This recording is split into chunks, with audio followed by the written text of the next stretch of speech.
嘅龍舟隊已經都預備定啦喎。咁啊，介紹一下先。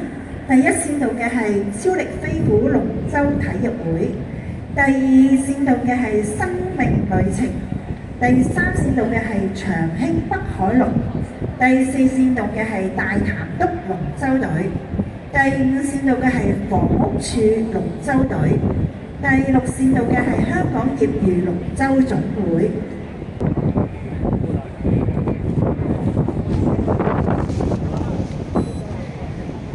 好，跟住落嚟嘅就係第17場中龍男女混合組。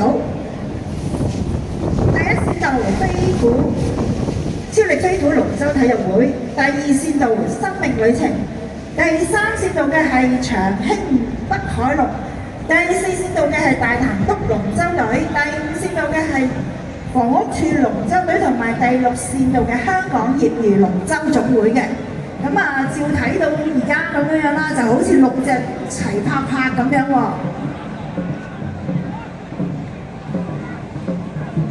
暫時咧就見到第3線道同第4線道咧，好似有少少領先。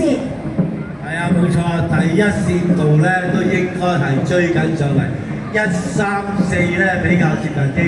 啊，其他嗰幾隻加油啊！你第一線追到上嚟喎，第一線係超力飛虎嚟喎，係嘛？係啊，超力飛虎啊！係啊，加油！超力飛虎要加油啊！加油啊！千祈唔好入錯線啊！哇！叮當龍頭啊！呢啲又係。3艘龍船啊，順利過去就係叮當龍頭嘅。係啊，因為我哋喺正面睇咧，就係分唔到勝負嘅。